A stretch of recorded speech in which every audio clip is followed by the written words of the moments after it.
Bonjour, c'est un réel plaisir pour moi de vous retrouver à cette émission et nous allons continuer dans la série d'enseignements qui répond aux besoins d'identification d'un grand nombre de chrétiens à la recherche d'un modèle de christianisme authentique. Et aujourd'hui, notre point focal sera sur Zachée, le prototype de chrétien en mission dans les systèmes qui gouvernent ce monde. Le monde dans lequel Dieu nous a placés est un endroit où il fait bon vivre.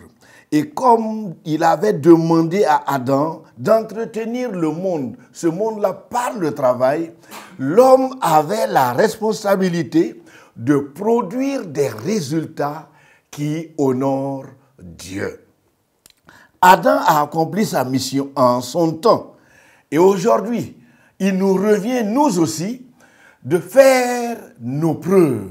Bien que parfois, la tâche d'accomplir sa mission ne se classe pas dans les facilités, et bien que le monde soit parfois comme une mare remplie de crocodiles, le chrétien a tout de même le devoir de travailler de manière à l'assainir. Et cet enseignement vise à encourager chaque chrétien à être un agent de transformation, un agent de changement dans les systèmes qui impactent ce monde aujourd'hui. Disons encore que cet enseignement vise aussi à encourager le croyant à entrer dans les systèmes, ces systèmes qui gouvernent ce monde, sans cependant se mouiller ou ne pas les fuir. Comprendre la différence qui existe entre la terre et le monde est une clé pour mieux comprendre ce qui se passe autour de nous aujourd'hui. Il n'y a qu'une seule planète Terre, mais sur cette terre cohabitent deux mondes. Et entre ces deux mondes se mène une bataille rude et farouche. Il est important de connaître cette réalité parce que l'ennemi qui est le prince de l'ignorance ne rate aucune occasion pour gagner du terrain parce que l'enjeu qui est là est important. Nous savons tous qu'aujourd'hui, celui qui influence le monde gouverne la terre. Et retenons que notre planète Terre s'auto-préserve. C'est un point que nous allons développer, pas en longueur, mais qui va nous intéresser. La Terre, qui est la planète physique, est l'ensemble de ce que nous voyons dans la création. Bien sûr, quand on parle de la création, il y a les collines, les montagnes, les animaux, les arbres, les plantes, les insectes, les océans, les fleuves, etc., etc. Et nous savons tous que Dieu, depuis qu'il a créé, il ne crée pas les choses deux fois. Il a placé dans la vie de chaque espèce le potentiel de reproduction qui permet à chacun de pérenniser son espèce. Relevons encore qu'en ce qui concerne la planète Terre, elle ne s'autodétruit jamais. Dieu l'a créée de manière à ce qu'elle puisse se renouveler elle-même. À chaque chamboulement qui se produit, c'est une manière pour la Terre de se renouveler. C'est pourquoi nous disons que la Terre sait se préserver. Lorsque, par exemple, des habitants abandonnent une localité après l'avoir détruite, après quelques années, la nature travaille toujours à retrouver ses droits. Très vite, les plantes, les arbres qui peuplaient la zone travaillent à pousser et à envahir encore les lieux. La nature sait se restaurer. La destruction des grands arbres par les tornades, par exemple, n'est-il souvent pas une manière pour la nature de se renouveler, puisque cette destruction donne la chance aux jeunes arbres de pousser et de grandir aussi. Écoutez, La terre ne se pollue jamais. Au contraire, elle s'auto-renouvelle. C'est pourquoi nous reconnaissons que lorsqu'il y a pollution sur cette terre, c'est l'homme qui en est l'auteur. Il est bon de noter aussi que la création ne se rebelle jamais. Elle ne se rebelle jamais contre son créateur. Jamais on n'a vu un arbre, jamais on n'a vu un oiseau se rebeller contre Dieu. Au contraire, chaque lever du soleil n'est-elle pas toujours accueillie par de beaux chants de reconnaissance à Dieu par ces oiseaux? Écoutez, chaque jour, la nature chante à sa façon des Alléluia par l'éclosion de ces belles fleurs dans la végétation. Tout sur cette terre exprime chaque jour à sa façon sa joie et sa reconnaissance à Dieu le Créateur. Seul du côté des hommes que se situent des difficultés. Nous sommes les seuls à commencer nos journées par des regards inquiets. Très souvent, nous commençons la journée en grouillant parce que déjà, ce qui se présente devant nous n'est pas du tout agréable.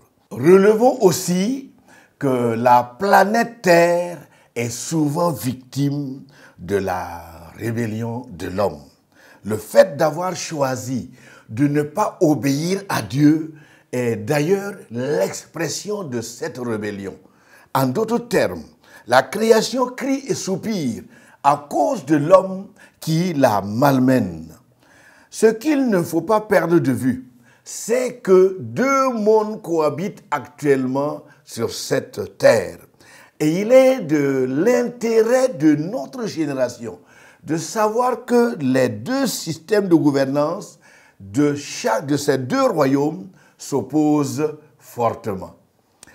Relevons que la mission de notre Seigneur Jésus n'était pas de venir sauver la planète Terre, mais il était venu dans le but de sauver les hommes, même si la terre est victime des conséquences de la désobéissance de l'homme. En sauvant toute personne qui vient croire en lui, Jésus est venu rétablir de cette manière le règne de Dieu parmi les hommes. Il a rétabli la domination et la gouvernance de Dieu sur la terre en ramenant l'homme à sa position initiale de représentant de Dieu.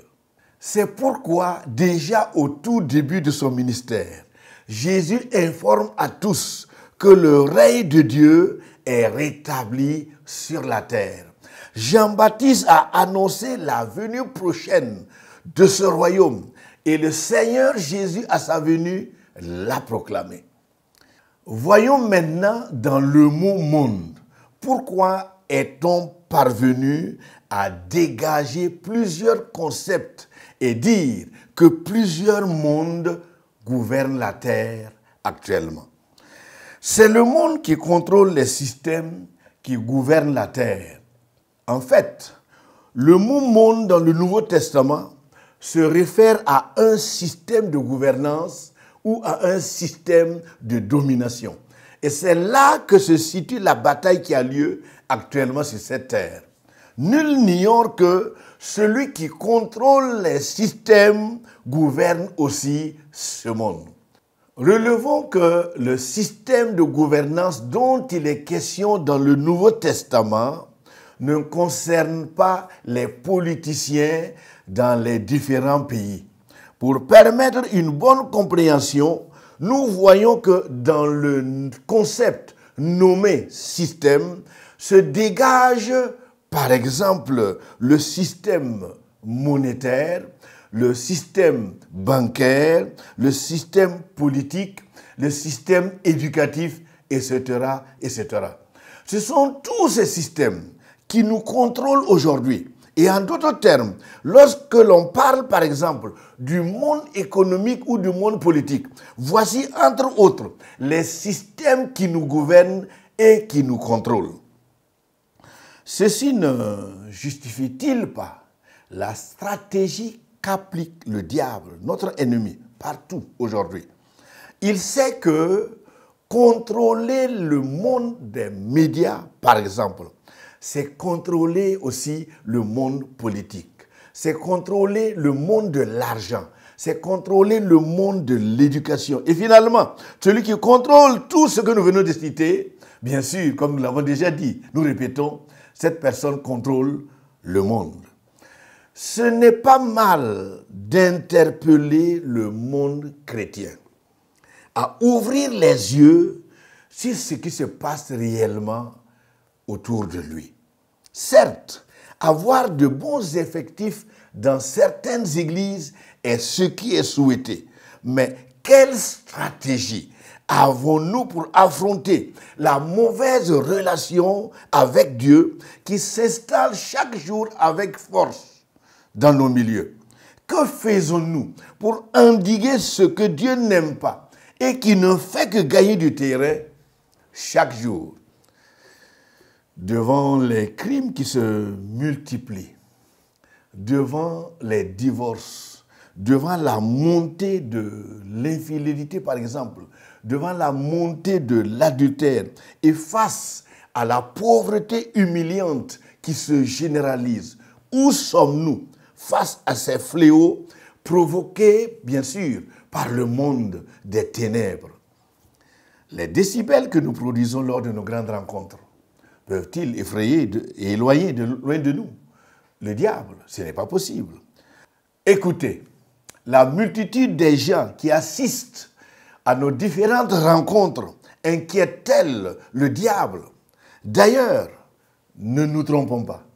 Le diable sait qu'une grande partie de ceux qui jubilent à certaines de nos rencontres sont déjà sous son contrôle. Et disons encore plus loin, dans son giron. C'est pour cette raison que nous pensons qu'il est temps de chercher à voir clair dans les systèmes qui nous gouvernent aujourd'hui. Et surtout, j'insiste, à ne pas les fuir. Un des adages africains n'exprime-t-il pas l'idée que nous sommes en train de développer et de dégager ici? Il dit ceci, je le cite. Il n'est pas possible de balayer de manière convenable une case en étant dehors. La pensée que dégage l'adage ici est vraiment une pensée qui est vraie. Parce que même si ces systèmes sont dangereux, est-ce pour cette raison qu'il faut continuer à les éviter?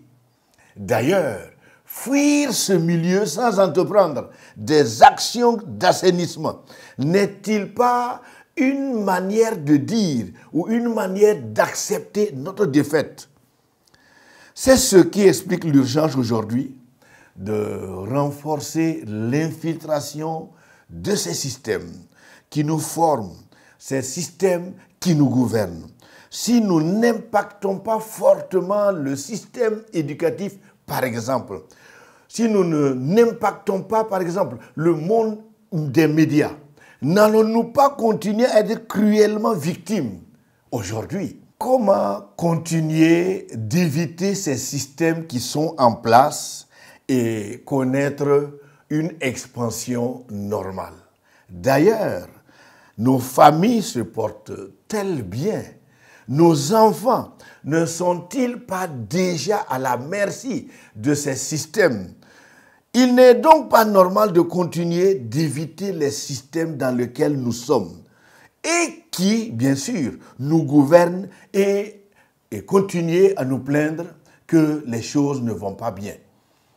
Dans sa prière sacerdotale, le Seigneur Jésus avait parlé au Père en faveur des croyants.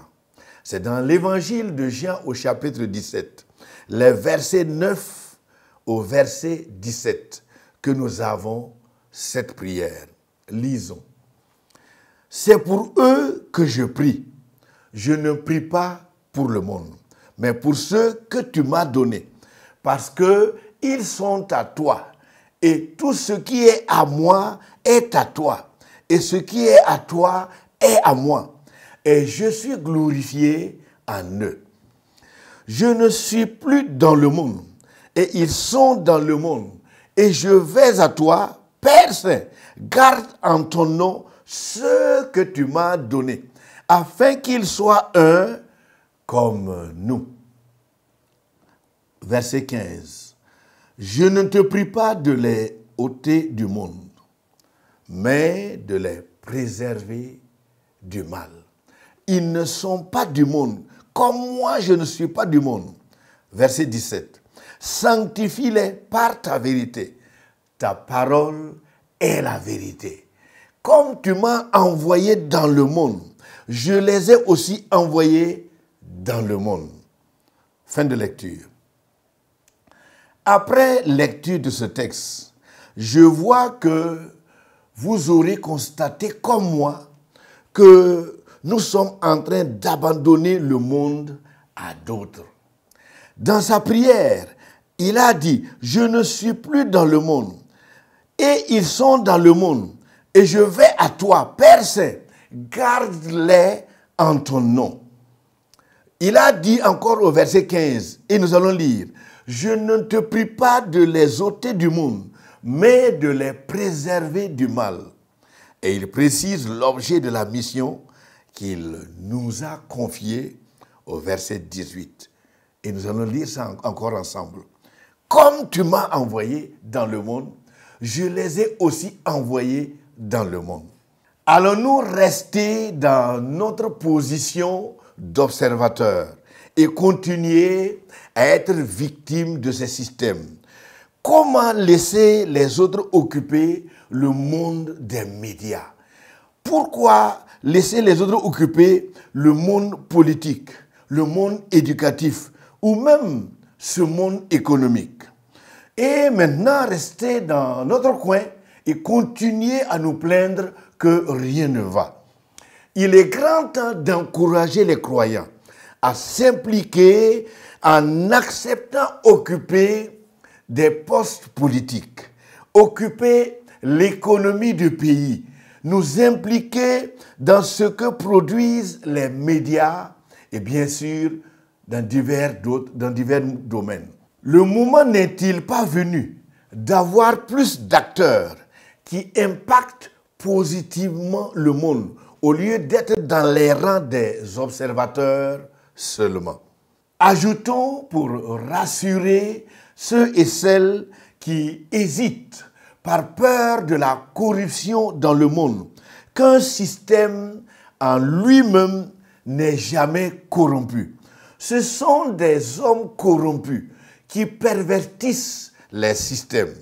Il n'est pas bien de laisser la corruption se généraliser et continuer à se plaindre. Ceci explique la nécessité pour les chrétiens de s'impliquer dans les systèmes afin de les impacter de manière positive. Il est vrai que certains milieux sont très dangereux, mais comment rendre propres ces milieux-là en choisissant de les fuir?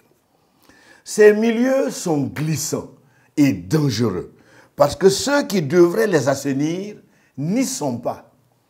Il n'est pas bon de crier chaque jour que nos enfants sont devenus impossibles, sans chercher à connaître ce qui les rend difficiles. Ne continuons pas à accuser le monde sans travailler à être nous-mêmes des agents de transformation. Ajoutons qu'il ne faut pas continuer toujours à dénoncer que rien ne va alors que nous-mêmes nous ne planifions pas assez pour occuper ces mondes et apporter des changements. Nous sommes donc interpellés à être la réponse aux prières que nous adressons à Dieu chaque jour. Ni Dieu, ni les anges ne viendront arracher l'herbe qui pousse dans nos champs, ni dans nos vies.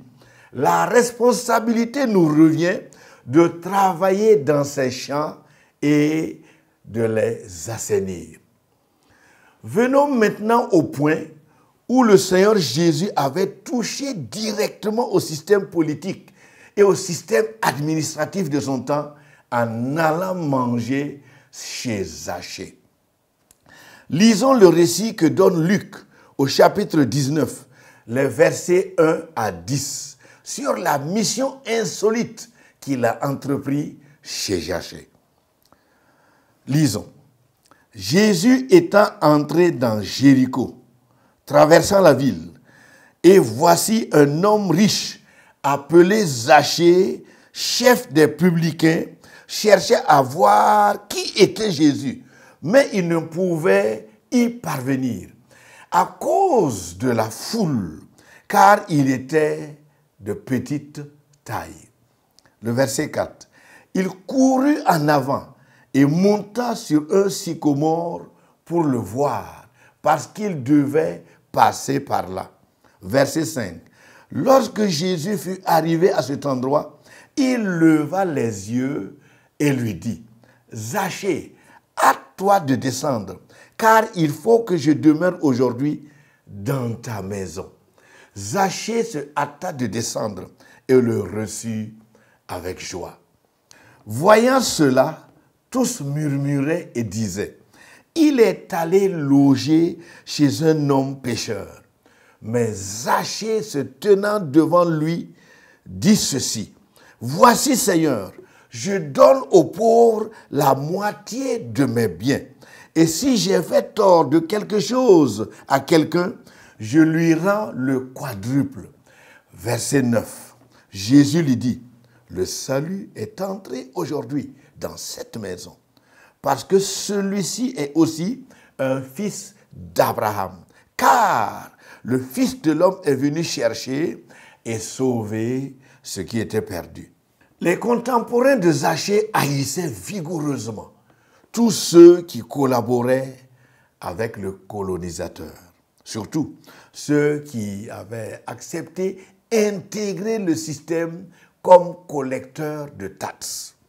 En allant chez Zachée, le Seigneur Jésus voulait gagner quelqu'un qui allait intégrer le système et l'amener à devenir un agent de transformation pour que cesse la décomposition de ce système.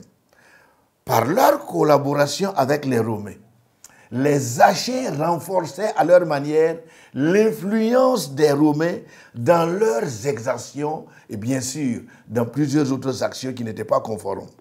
Et Jésus a décidé d'aller non seulement se Zachée, et mieux, il a choisi de manger à sa table parce qu'il s'était fixé un objectif, un acte qu'aucun religieux de l'époque n'oserait poser. Luc a rapporté fidèlement que les murmures fusaient de partout. Le chapitre 19, les versets 7 à 10, dit ceci, lisons brièvement. Voyant cela, tous murmuraient et disaient, « Il est allé loger chez un homme pécheur. » Mais Zachée, se tenant devant le Seigneur, lui dit, « Voici, Seigneur, je donne aux pauvres la moitié de mes biens. Et si j'ai fait tort de quelque chose à quelqu'un, je lui rends au quadruple. » Le texte de Luc précise que Zachée était riche. Et soulignons ici que le Seigneur Jésus n'a pas condamné Zachée pour ses richesses. Une bonne lecture du texte permet de savoir que Zachée était fortement marqué par l'approche du Seigneur Jésus, ce qui justifie sa décision de réparer les torts qu'il avait causés et d'aider les pauvres avec ses biens. La prise de telles décisions est la preuve que la mission du Seigneur Jésus chez Zachée avait porté du fruit.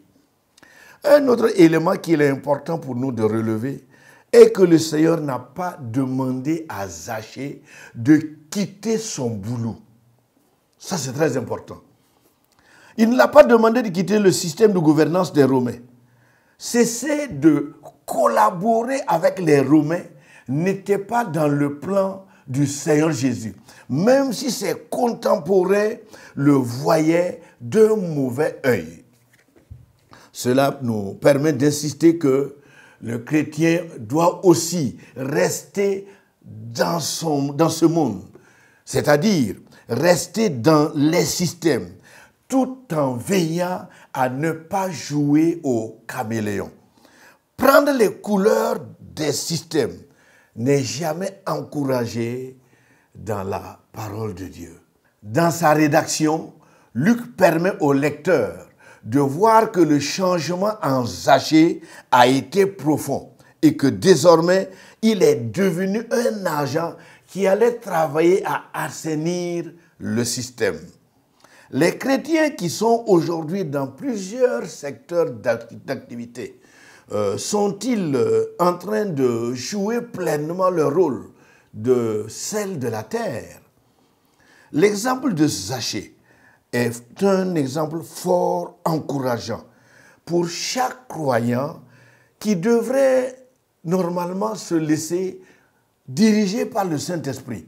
Laisser l'Esprit du Christ animer sa vie, puisque c'est par ce moyen qu'il le sera possible de se classer dans les rangs des agents de transformation. Dans tout ce que nous venons de voir, nous voyons que Zachée est devenu un agent de changement dans son milieu. Donc, un agent envoyé en mission. Les preuves que le changement a été profond dans la vie de Zachée se trouvent dans sa déclaration au verset 8 que nous venons de lire. Mais Zachée, se tenant devant Jésus, lui dit, « Voici Seigneur, je donne aux pauvres la moitié de mes biens. Et si j'ai fait du tort de quelque chose à quelqu'un, je lui rends au quadruple. » Ça, c'est une forte déclaration. Cela veut dire que tout a changé dans la vie de Zachée après cette rencontre avec le Seigneur. La mission du Seigneur Jésus, c'est Zachée. Et sa mission parmi les hommes sont des missions similaires. C'est exactement ce qu'il est venu accomplir dans ce monde, ce qu'il est venu accomplir dans nos systèmes. Et nous lisons bien dans Jean 3,16 que Dieu a tant aimé le monde et il a choisi de venir dans ce monde dans le but d'éclairer ce monde qui est dans les ténèbres et encore de l'assainir. Parce que les hommes corrompus par leur rébellion contre Dieu, bien sûr, ont corrompu la terre. Jésus connaissait l'objet de sa mission. Et en venant parmi les hommes, il savait que sa mission était de sauver les hommes des griffes du diable et des ventouses du péché et de les ramener dans le royaume de Dieu, donc au bercail.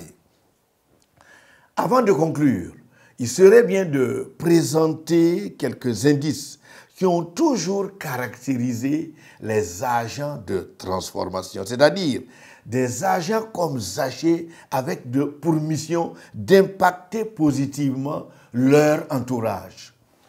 Pour se classer dans les rangs des agents de changement, disons premièrement qu'il faut être soi-même une personne transformée avant de pouvoir transformer les autres. Ajoutons que pour se classer dans les rangs des agents qui apportent des changements, il faut avoir le sens de la responsabilité bien aiguisé, sinon la médiocrité s'invitera inéluctablement. Troisièmement, il nous est possible d'allonger la liste et ajouter que pour se classer dans les rangs des agents de changement, il est bien de développer une perspicacité qui permet de voir ce que les autres ne voient pas. Un agent de transformation est perspicace, comme le Seigneur Jésus l'avait perçu en Zachée. Parce qu'il savait où se situait le problème fondamental dans son contexte. Et il a choisi d'apporter des solutions à ce problème. Clôturons la liste en disant que pour se classer dans les rangs des agents qui apportent des changements, comme Zachée qui devait bien sûr rester à son poste et apporter des changements, il faut être capable de briser certaines barrières culturelles qui, bien sûr, seraient susceptibles de freiner les élans. Le Seigneur Jésus en est lui-même un exemple, puisqu'il est entré dans les systèmes de ce monde au lieu de les fuir. En conclusion, disons que rien au temps de Zachée ne pouvait faire fléchir la férule de la gouvernance des Romains. Mais Jésus, à sa manière, a gagné quelqu'un dans le système qui allait être un agent de transformation pour que cesse la décomposition de ce système. Nous avons besoin aujourd'hui de Zachée en grand nombre qui pourront être des agents de changement dans notre société. Nous avons besoin d'hommes et de femmes qui vont accepter d'entrer dans les secteurs reconnus pour leur corruption et bien sûr impacter positivement. Notre prière est de voir un grand nombre de personnes comprendre la leçon que le Seigneur Jésus a voulu donner en allant manger à la table d'un homme qui avait sali sa renommée. Transformer Zachée et l'amener à devenir un agent de changement qui va jouer pleinement son rôle dans ces milieux corrompus, voilà l'objectif. Comme il n'est pas possible de balayer de manière convenable une case en étant dehors, il est de notre responsabilité d'encourager les jeunes chrétiens à postuler aussi à ces postes. Sinon, personne d'autre ne pourra assainir et apporter des changements qui honorent Dieu. C'est aussi le lieu d'encourager les chrétiens qui sont déjà à certains postes de responsabilité, de travailler à redorer l'image de ces milieux au lieu de contribuer à les ternir. Le besoin d'agents qui vont accepter d'aller en mission dans les divers secteurs d'activité, comme Zachée, ce besoin-là est urgent aujourd'hui. Et nous pensons que le contenu de cette émission va encourager un grand nombre de croyants à accepter d'entrer dans les systèmes, sans cependant se laisser mouiller et surtout ne pas les fuir. Merci de nous avoir suivis et soyons comme le sel qui va conserver la pureté de ce monde. Et devenons aussi la lumière qui va éclairer tous les secteurs d'activité de ce monde comme Zachée en mission.